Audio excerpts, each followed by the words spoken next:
In June and July 2016, more than 100 experts from multiple sectors and all over the world came together to think about what the Security Council can do to help countries fight human trafficking in conflict. Human trafficking, forced labour and slavery have long been associated with conflict.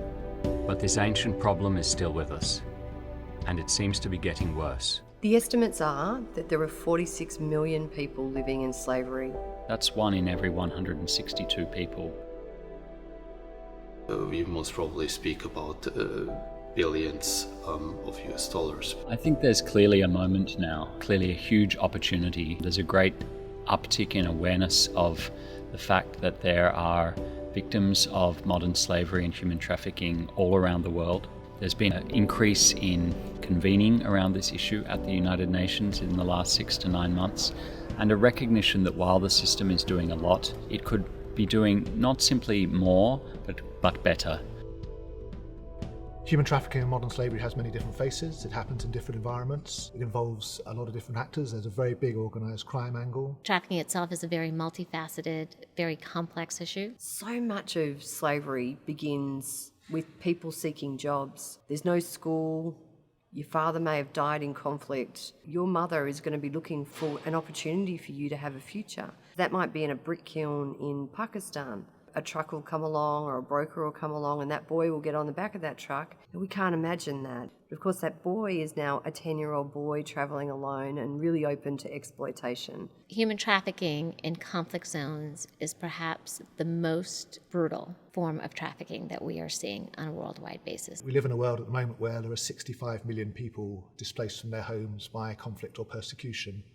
About 40 million are displaced within borders, 20 to 25 million are displaced across borders. For example, if you're looking at a place like Syria that has been affected by conflict, they may want to travel to Europe. They'll ask people around how best to get there, and then you find traffickers. They have other motives, not necessarily getting them there, making more profit out of them. People get exploited, others die in the whole process of trying to get to a better life.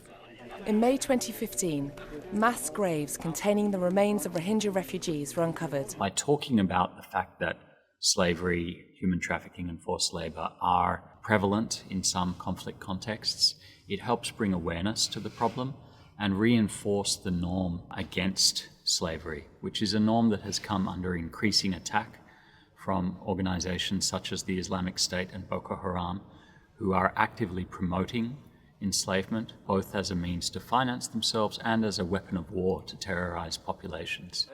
August 2014, a Yazidi representative makes this desperate plea for help from the Iraqi parliament.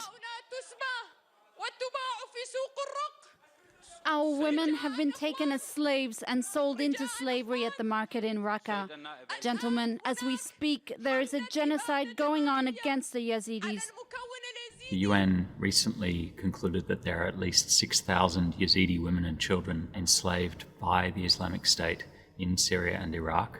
We need ongoing involvement from many organizations, concerned individuals who want to help and support humanitarian efforts and rehabilitation efforts that can help restore Yazidi survivors of enslavement, not only materially, but emotionally. Those people need humanitarian support, and obviously in providing that humanitarian support, we need to build in measures to protect people and to fight trafficking and modern slavery. Many of the tools that we have for dealing with human trafficking are ineffective at best in peacetime. So in conflict situations, their effectiveness is really challenged. Slavery in conflict is so different to other forms of slavery that we see in different parts of the world. You often see people on the move, incredible economic pressure on families, so things like early and forced marriage. Trafficking for sexual exploitation of young girls. And enlistment. In Uganda, I met people who were survivors of enslavement by the Lord's Resistance Army. Displaced people of all ages in different parts of sub-Saharan Africa have fallen victim to exploitation as forced labourers in mines, producing the conflict minerals that go into our cell phones and other electronics. In Southeast Asia, the Rohingya minority in Myanmar and others displaced by conflict are amongst the most vulnerable to traffickers, some ending up in torturous holding camps and on the fishing boats that send seafood to our supermarkets. It's very hard to unravel the trafficking because people have become addicted to the source of income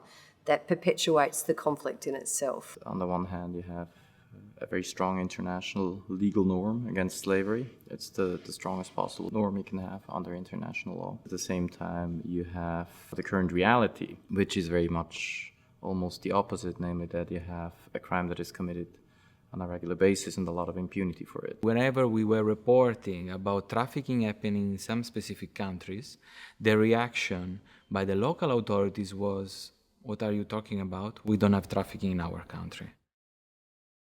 I mean, the very first thing is acknowledging the problem. If we don't do that, then we don't get the action we need. We have to look to the whole range of capabilities available to the international community to squeeze this problem from the outside and really try and find ways to create leverage over the non-state armed groups that are involved in trafficking, whether as perpetrators of the trafficking or beneficiaries. We need a greater commitment of the local national institutions to combat traffickers and to assist and protect the victims. In order to combat human trafficking, of course, there is need for a lot of collaboration from states because the nature of human trafficking is cuts across borders. Given that national systems seem to fail on a massive scale, it is our view that international criminal justice can play an important role here. You have to ensure proper cooperation amongst financial institutions. Following the money is a very promising way to fight this. And can foster private-public partnership. The number one problem is the flow of information. And in that, it's what information do we actually have?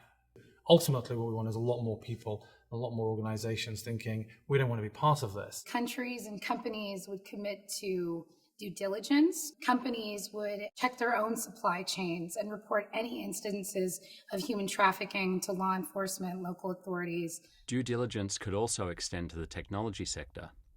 We know that ISIS and other actors are using apps like WhatsApp, Threema, Twitter, and Telegram to recruit slaves, to auction enslaved people, and to launder the profits. The Security Council could encourage the tech sector to address this through due diligence standards and use data to help disrupt human trafficking in conflict. For instance, the use of social media, the use of sophisticated data collection tools. These are solutions that are not always the first that current counter-trafficking actors would think of. Last September, the UN signed the historic 2030 Agenda for Sustainable Development. And in the 2030 Agenda, we have these new global goals, 3 of which address human trafficking. Out of this discussion, we've started to see maybe some of the areas for action that are important. We can see that the UN needs to be empowered to take more direct action to end human trafficking. I think by taking that leadership role and establishing a UN Special Envoy on trafficking persons in conflict situations, I think the rest of the community can really get behind that, help that focus come to the fore. The UN can use its different tools, the sanctions mechanisms, to ensure that the belligerent forces like Daesh or ISIS that are benefiting from this activity financially have their assets frozen. The tools available in the Council, especially sanctions committees, can be certainly used in a very significantly different way. There's a huge opportunity for the United Nations Security Council over the next 6 months to reflect on how its existing tools can be brought to bear to address human trafficking and conflict, from sanctions mechanisms through to thematic analysis, monitoring and reporting, and even more creative possibilities such as the development of due diligence guidance to help member states grapple with this problem. Then if we get a couple of very concrete things from the Security Council in December, let's say a monitoring mechanism, we can really target individuals, that have the largest responsibility. That would be very big. But the responsibility doesn't just fall on the UN. Civil society, NGOs, the private sector all need to participate. And perhaps most important, survivors. If we want to really understand the human impact of this activity, but also understand how liberation from enslavement and from the victimhood of human trafficking can be uplifting not only for those people, but for the entire community that they can contribute to, we need to put them at the heart of this effort. The first way to solve a problem is to acknowledge it. Once you acknowledge the problem, then you do something about it. The most important thing that can happen at this time is to figure out a way of how to have everybody begin rowing in the same direction. Fighting human trafficking tends to revolve around government organizations.